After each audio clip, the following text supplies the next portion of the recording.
Waalaikumsalam.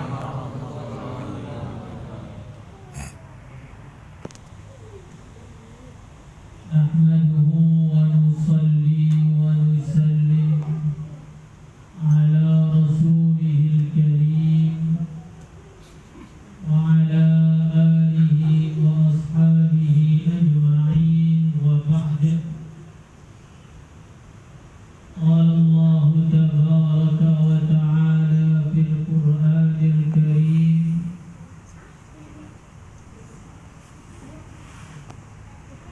ومن أحسن قولا ممن دعا إلى الله وعمل صالحا وقال إنني من المسلمين. وقال النبي صلى الله عليه وعلى آله وسلم من أعطي القرآن ورأى غيره أعطي خيرا منه فقد حقر ما عظم الله أو كما جاء في الحديث. Hadirin hadirat, bapak-bapak, ibu-ibu yang saya hormati, yang saya muliakan, marilah kita bersyukur kepada Allah Subhanahu wa Ta'ala atas nikmat besar yang Allah berikan kepada kita, juga nikmat yang Allah berikan kepada putra dan putri kita berupa khatmil Quran. Khatmil Quran ini kelihatannya seperti perkara biasa, kelihatannya hanya prestasi-prestasi yang tidak kelihatan nilainya. Tapi ini sebenarnya prestasi tertinggi yang didapatkan oleh seorang hamba apabila dia hafal kemudian mengamalkan isi apa yang dia hafalkan. Maka di dalam satu hadis dikatakan, man u'tiyal Quran, siapa yang diberi oleh Allah untuk bisa memahami Al-Quran, mempelajarinya, menghafalkannya, membacanya, fara'a ghairahu mu'tiya khairan minhu, kemudian dia merasa orang lain yang tidak diberi Al-Quran, hanya diberi jabatan, diberi kendaraan, diberi kemewahan, dia merasa yang diberi dunia ini lebih baik nasibnya ketimbang dia, lebih beruntung daripada dia, lebih banyak kemudahan daripada dia. Faqad haqqara ma 'azzama Allah, sungguh dia telah menghinakan apa yang dimuliakan oleh Allah. Kalau orang itu sudah menghinakan apa yang dimuliakan oleh Allah, wa man hanat 'alaihi shalah fa huwa 'inda Allahi ahwan, maka dia jauh lebih hina lagi di sisi Allah. Ketika manusia itu sudah hina di sisi Allah, innallaha la yubali fi ayyi wadin min awdiyati jahannam yahlik. Kalau orang itu sudah hina di sisi Allah, maka Allah enggak peduli di jurang-jurang mana dari jurang neraka dia akan hancur. Karena penilaian Allah ini mutlak, penilaian yang tidak ada yang bisa mengganggu gugat, penilaian yang tidak bisa ditolak, penilaian yang menentukan nasibnya seseorang di dunia maupun di akhirat. Itu adalah penilaian Allah Subhanahu wa Ta'ala. Penilaian makhluk ini, hadirin yang mulia, selain tidak menentukan apa-apa, juga tidak berefek apa-apa. Orang yang dinilai oleh makhluk baik, kalau dinilai oleh Allah jelek, ya tidak ada hasilnya sama sekali. Begitu juga sebaliknya, orang yang dinilai oleh makhluk itu buruk, tapi dinilai oleh Allah baik, maka penilaian buruk dari makhluk tidak akan merugikan dia sama sekali. Dan penilaian makhluk ini, perlukah besok dia mencaci. Hari ini dia menyanjung-nyanjung, besok dia akan jadi orang yang mudah tersinggung. Hari ini dia memuliakan, besok menghinakan. Begitulah manusia karena tidak tahu masa depan. Kalau Allah itu sudah tahu apa yang akan terjadi, maka penilaian Allah tidak pernah berubah. Sekali dicintai selamanya. Sekali dibenci, juga dibenci selamanya. Semoga semua yang ada di majlis ini bagian dari orang yang dicintai oleh Allah, mendapatkan ridhonya, mendapatkan rahmatnya, anugerahnya dan barokahnya di dunia yang sementara maupun di akhirat yang selama-lamanya. Jadi yang dimuliakan oleh Allah Subhanahu wa ta'ala, maka jangan sampai kita ini dinilai oleh Allah buruk. Jangan sampai kita ini di mata Allah menjadi hamba yang kurang ajar. Jangan sampai kita ini di sisi Allah tidak ada nilainya. Karena kalau kita sudah di sisi Allah tidak ada nilainya, walaupun semua manusia menilai kita dengan yang baik-baik, itu juga tidak ada nilainya. Nah, di antara yang menjadikan penilaian Allah itu buruk kepada hambanya, ketika hamba tersebut menghinakan apa yang dimuliakan oleh Allah. Di antara yang dimuliakan oleh Allah adalah Al-Quran. Maka kalau kita merasa otak Quran ini acara biasa saja, maka kita ini memang orang biasa di sisi Allah. Jadi biasa melihat acara besar, pengangkatan presiden, pengangkatan PDR, pengangkatan jenderal, acara ini, acara itu yang dibesar-besarkan. Itu semua acara kecil karena tidak ada nilainya di sisi Allah. Walaupun acara kita ini kelihatannya sederhana, tapi kalau ikhlas diterima oleh Allah, maka ini acara besar di sisi Allah yang pahalanya akan kita lihat sampai setelah kematian kita. Kita luruskan lagi niat kita hadir di majlis seperti ini, kita luruskan lagi. Bukan hanya sekedar rutinitas datang, bukan hanya karena rumahnya dekat kemudian datang, bukan karena ini, bukan karena itu, tapi kita datang semata-mata untuk mencari ridho Allah. Kita datang semata-mata untuk mendapatkan keberkahan dari majlis ini. Insyaallah semuanya lebih. Insyaallah. Jadi yang dimuliakan oleh Allah Subhanahu wa ta'ala, Al-Quran, jangankan menghatamkannya, jangankan menghafalkan dari awal sampai akhir, surat-surat yang pendek dari Al-Quran saja itu sudah besar nilainya di sisi Allah. Bagaimana Al-Mulk, kalau dibaca sebelum tidur maka dijamin akan menjadi penghalang dari siksa kubur. Bagaimana surat Dukhan yang kalau dibaca di malam hari, pagi-pagi ada 70.000 malaikat yang mengistighfari dia, dan pagi-pagi selalu akan diampuni oleh Allah. Bagaimana surat Al-Waqiah yang kalau dibaca tiap malam gak akan ada ceritanya orang marah dengan surat Waqiah dibaca tiap hari. Itu baru 3 surat dari Al-Quran, itu saja pahalanya sudah begitu besar.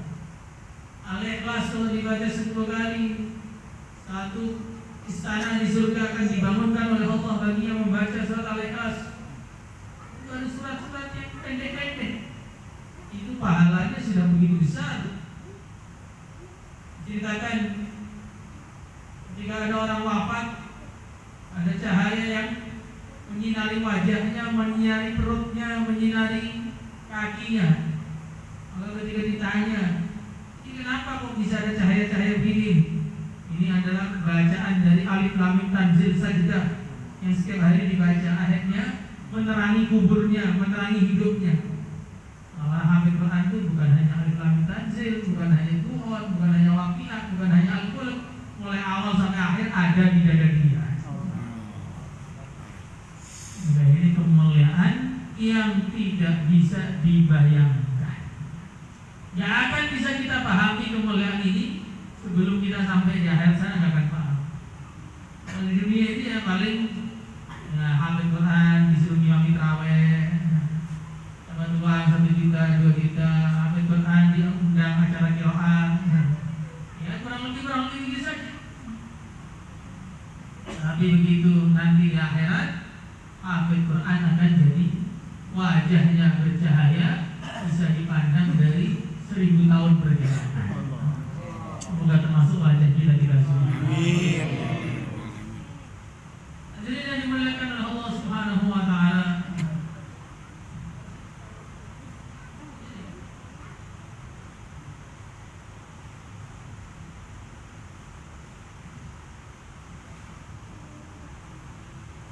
Hadirin yang dimuliakan oleh Allah Subhanahu wa taala.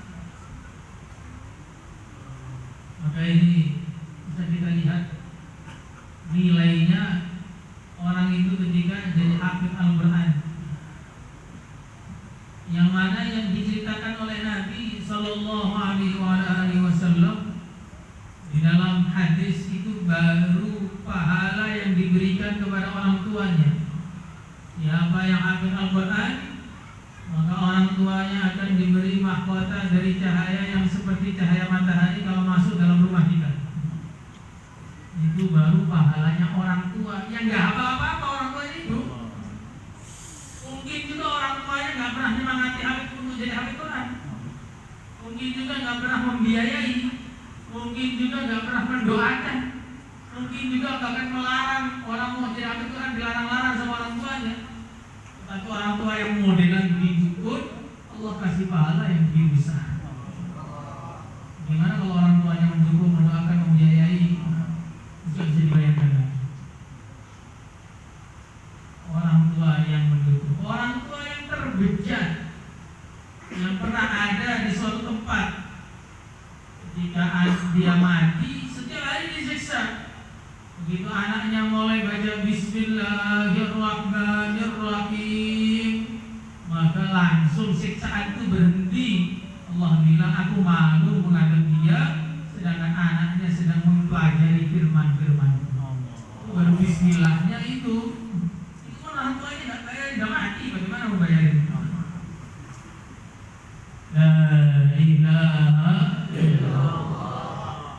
Jadi Quran ini betul-betul harus kita agungkan, kita muliakan.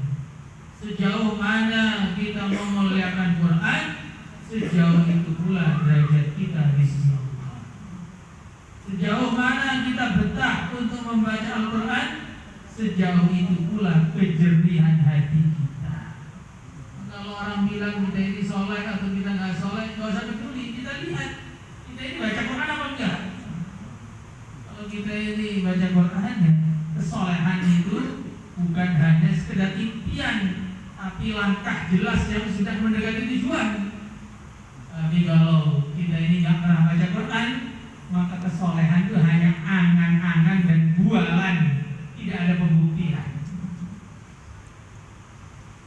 Maka jangan bilang sibuk, nggak sempat baca Quran. Keliru. Ini bukan nggak sempat baca Quran, Qurannya yang nggak mau dibaca sama kita.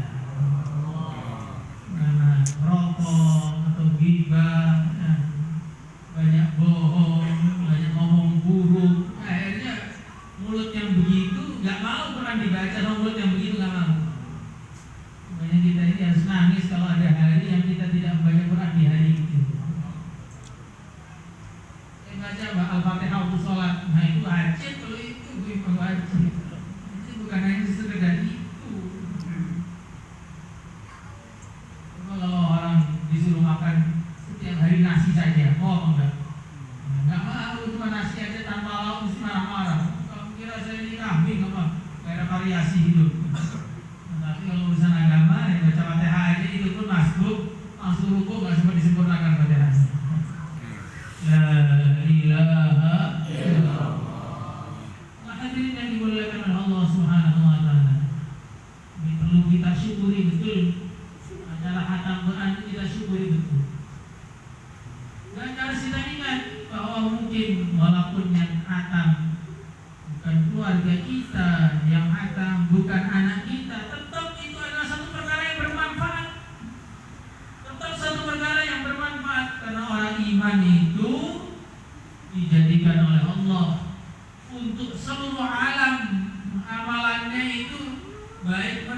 atau merosotnya berefek kepada seluruh dunia ini. Maka semakin banyak hafid Quran, semakin baiklah dunia ini. Semakin berkurang orang yang baca Quran, semakin buruk dunia ini. Walaupun kita ini cuma hadir, tidak ada kaitannya dengan yang hatam sama sekali, maka ini tetap harus kita syukuri, kita dipilih oleh Allah hadir di majlis seperti ini.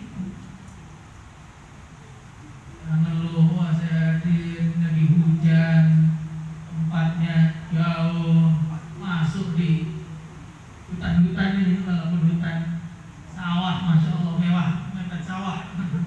Sama kayak rumah saya juga mepet sawah juga, nempel sawah juga. Belahan nggak sampai setengah meter, nggak ada jalannya, malah nempel sawah betul. Jadi rasanya walaupun ke Bandung, rasanya kayak di rumah aja ya. Maka hadirin yang dimuliakan Allah Subhanahu wa Ta'ala.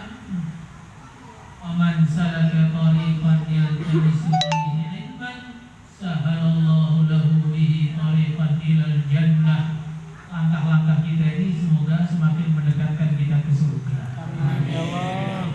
Semoga dinilai capeknya bapak-bapak, ibu-ibu, para asatid yang datang dari jauh-jauh, dari ada yang dari Cikampek, dari Tasik, dari Kuningan, berapa dari Kuningan? Cikampek, ini Purwakarta, ini Lampung bahkan, dari Lampung sana. Ini semoga semuanya ini jadi masuk keberkahan bagi kehidupan kita semua di akhirat maupun di dunia. Hadirin yang dimuliakan oleh Allah Subhanahu wa Ta'ala. Quran kalamullah yang suci, yang diberikan kepada kita semua, punya hak-hak yang harus ditunaikan. Minimal haknya Al-Quran itu ada 5. Menurut sebagian ulama, minimal haknya Al-Quran itu ada 5. Semakin sempurna kita menunaikannya, maka semakin sempurna pula kita ini menunaikan hak Quran, semakin banyak pula pahala yang akan kita raih. Yang pertama, haknya Al-Quran adalah dibaca. Utlu ma uhiya ilaika minal kitab wa aqimis salah wa rattilil Qur'ana tartila. Dibaca sesuai dengan kaidah-kaidah tajwid. Ya tentu semampunya, tapi harus diusahakan. Jangan kita ini bangga fasih bahasa Inggris, fasih bahasa Cina, tapi kalamullah nggak fasih ketika membacanya. Ini nanti malu di depan Allah, nanti kita di depan Allah malu kita. Bangga karena bisa ngomong intelek, inteleknya. Bangga, bisa tahu istilah-istilah di HP, istilah-istilah di game, tapi tidak tahu istilah-istilah di Quran. Nah, ini betul-betul kecelakaan dan kerugian. Untuk kita baca, di para santri, para ustaz, ya 3 juz begitu baca tiap hari. Kalau wali-wali santri, ya 1 juz, setengah juz minimalnya. Jadi harus ada amalan baca Quran, harus ada. Nah, orang-orang dulu di antara amalan yang mereka gunakan untuk mendekatkan diri kepada Allah itu adalah khatam Al-Quran. Ada yang 8.000 kali seumur hidupnya, ada yang 18.000 kali. Imam Abu Hanifah khatam 70.000 kali. Umurnya 70, jadi setiap tahun 1.000 kali. Tahun cuma 300 hari, berarti sehari 3 kali khatamnya.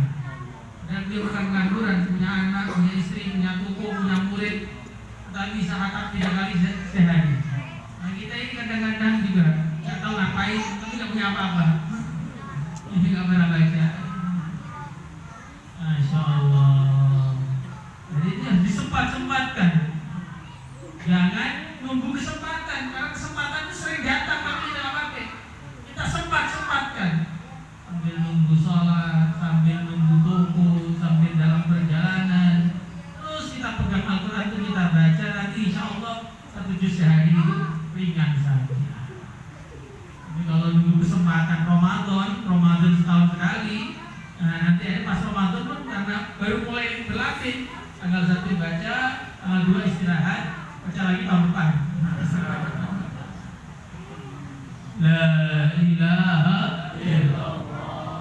Cuma mutia ilaika minal kitab. Kita sempatkan membacanya. Kita juga perbaiki tajwidnya, diusahakan. Kemudian yang kedua kalinya, afala yatadabbaruna al-Qur'an walau kana min 'indi ghairillah lawajadu fihi ikhtilafan katsira. Baca Quran dengan direnungi. Direnungi itu bagaimana? Ya kita baca juga artinya itu, terjemahannya kita baca. Jadi baca terjemahan itu bagus sebagai perenungan, bukan sebagai dasar hukum. Baca Quran terjemahan terus juga majelis tafsir Al-Quran. Nah ini bukan majelis tafsir Al-Quran, itu majelis tafsir asal-asalan namanya. Untuk merenungi, sehingga bacanya itu nggak cepat-cepat. Makanya nanti kalau baca Quran itu setiap ketemu ayat rahmat, beliau berhenti minta anugerah-anugerah yang ada di situ. Ketika ketemu ayat azab, berhenti minta perlindungan dari azab. Nah ini kalau nggak tahu artinya apa, ya repot nanti. Ketika cerita neraka, ya Allah berilah, nah masuk neraka duluan nanti. Jadi kelihatannya lucu, ada hadisnya ini. Ketika kamu terlalu ngantuk ketika malam hari, waktu tahajud terlalu ngantuk, maka tidurlah, karena la'allahu arada ayyastaghfira rabbahu fa syara'a yasubbu nafsahu. Pertama dia ingin istighfar, meminta maaf kepada Tuhannya, tetapi karena saking ngantuknya fasabba nafsahu, maka dia jadi malah mencaci dirinya sendiri. Jadi ada ini, makanya kalau nggak tahu artinya ya begini tadi, Allahumma anta abdi wa ana rabbuk. Ya Allah, engkau betul-betul hambaku, aku adalah Tuhanmu. Hadis sahih di Muslim. Saya ajari itu arti-artinya itu dipahami, sehingga baca, direnungi, diulang-ulang. Para ulama itu baik baca satu ayat diulang-ulang, direnungi maknanya juga ada.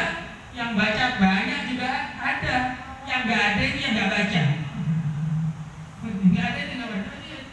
Tapi juga mempraktekkan dua-duanya, mengajari kepada kita. Ada yang in tu'adzibuhum fa innahum ibaduk wa in taghfir lahum fa innaka antal azizul hakim. Semalam itu diulang-ulang.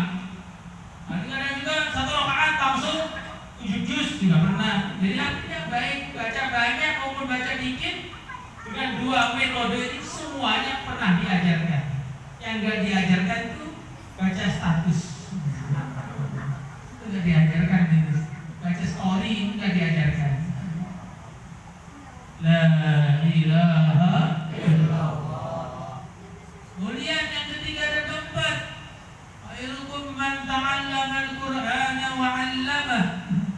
Mempelajari Al-Quran kemudian mengajarkannya. Belajar Al-Quran itu bukan langsung ke Al-Quran, itu bukan. Belajar Al-Quran itu belajar fikih, bagian dari Quran. Belajar hadis, bagian dari Quran. Belajar nahwu itu bagian dari belajar Quran. Belajar usul fikih, belajar usul tafsir, bagian dari belajar Quran. Kadang-kadang orang ini menyempitkan hadis ini. Khairukum man ta'allama al-Quran wa 'allamah, khusus yang belajar tafsir atau khusus tahfidz. Enggak. Diniyah pun itu bagian dari belajar Al-Quran. Karena fikih hadis itu semuanya juga ada di Quran. Walaula kana wa ma kana al-mu'minuna liyanfiru kaffah walaula nafara min kulli firqatin minhum ta'ifatun liyatafaqahu fid-din. Jadi belajar fikih itu termasuk perintah Al-Quran. Belajar hadis juga perintah Al-Quran. Wa ma atakumur rasul fa'uduhu wa ma nahakum anhu fantahu. Apa yang diajarkan oleh Nabi kerjakan. Apa yang oleh Nabi? Hadis. Kalau kita nggak tahu hadis, bagaimana cara memahami? Belajar macam-macam ilmu mawaris, juga bagian dari Quran. Yusikumullahu bi auladikum lidzakari mithlu hadil unsayayn, sampai banyak ayat yang lain. Belajar ilmu mustalah hadis, bagian dari Quran. In ja'akum fasikum binaba'in fatabayyanu. Belajar macam-macam itu adalah bagian dari belajar Quran. Maka bukan kalau kita mau buka ini belajar Quran paling utama ini, langsung mulai pagi, siang, sore, malam tahfidz terus. Karena belajar Quran enggak, ini malah keliru, enggak pernah ada mulai zaman Nabi tahfidz khusus itu enggak pernah ada. Adanya ya belajar menghafalkan dan mempelajari maknanya. Karena kalau hanya belajar lafadznya tidak mempelajari maknanya, justru dicaci oleh Allah di Quran, kama salil himari yahmilu asfara, seperti himar yang mengangkat buku-buku gak